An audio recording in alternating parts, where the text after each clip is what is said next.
We've all been there. We're on Netflix or HBO or whatever platform you're using to watch shows or movies, and you just can't find something to watch. You're scrolling, and nothing looks appealing. You keep on scrolling, and you end up finding this, the anime section, and immediately you disregard it. Today, I want to talk about why you shouldn't be afraid to try anime and why you should have an open mind. You don't have to watch it. I'm not trying to tell you that you should watch it or should like it, but you should have a open mind about it and understand more about what it is, and it's not just what you may assume or hear.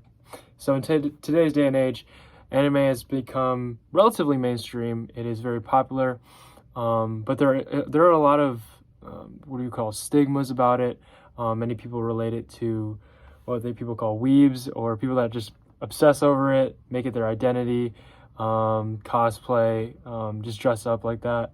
But at its most basic form, we got to ask the question, what is anime? And anime, at its most baseline, is a Japanese cartoon. It is a style in which it is just a cartoon that's made in Japan. But there's some distinct qualities of it. If you saw a picture, you'd probably assume and be able to recognize it, like large eyes, more voluptuous hair, stuff like that. So today, again, I want to talk about why you should have an open mind for anime and why you shouldn't just disregard it when looking at shows or movies.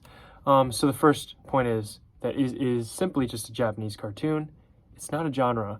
When people think of anime, they typically think that it is just a type of show. And while it's kind of a type of show, it's more of a type of style.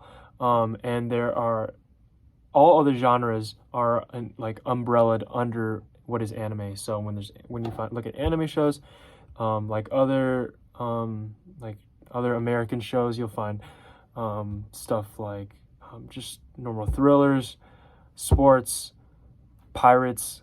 You'll get any kind of genre under the subcategory of anime, which makes it so diverse, makes it another world of just entertainment and visual arts that you can explore further. It isn't just this one cookie cutter type of show. My next point is that it has a lot of artistic value. Like I said before, a lot of people have maybe stigmas about what anime is, and it's kind of the idea of anime is typically or can sometimes be warped by just its public reception and the way that people view its audience. Many people see its audience as, again, like weebs, just people that are kind of weird. But I believe that anime, regardless of who watches it and what people do with it, it is still art, and that the value of it should not be tainted because of the perception of who watches it. I think that's unfair, and I think that's not giving anime a chance to really explore its artistic value in the world, regardless of what it is, what it shows. So going on with that, anime is a lot more complex than what a normal cartoon may be. It reflects kind of like that of a movie.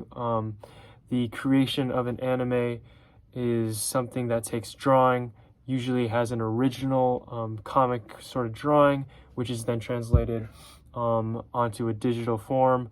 It is then mixed with special effects, animations, cinematography. In this little diagram, you don't have to read it all or look at it all, but there are all the steps that show what it takes to make an anime. And when you compare that to that of like a movie, compared to just another cartoon, that it reflects that more of a movie, something that's complex and has a lot of factors that come together to really make it what it is. So my next one is its cultural influence. And I believe that, like I said, anime has globalized a lot. It is something that you see mainstream even in America, in other countries. And there's a good reason for that.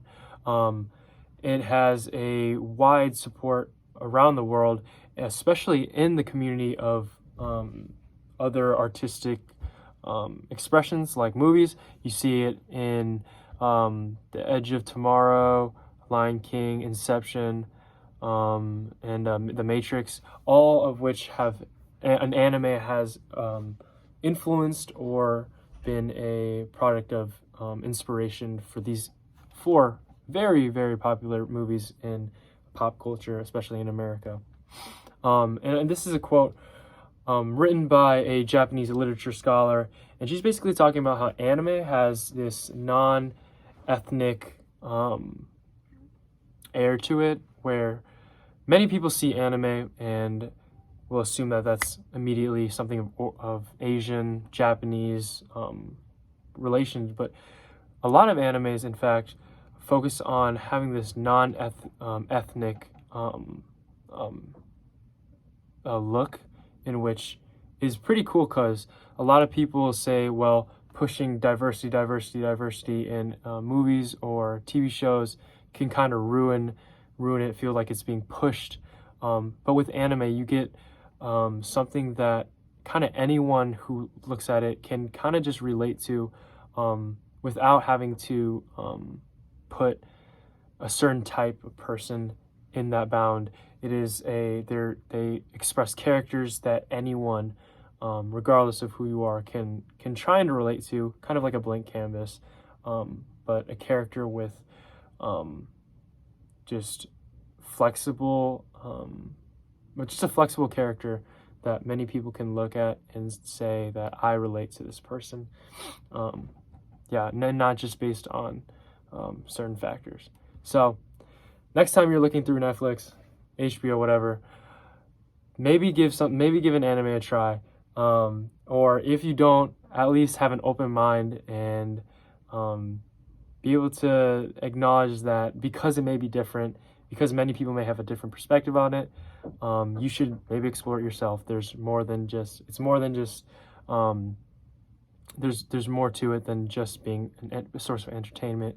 There's a lot of influence, a lot of artistic value, and so you should maybe give it a try.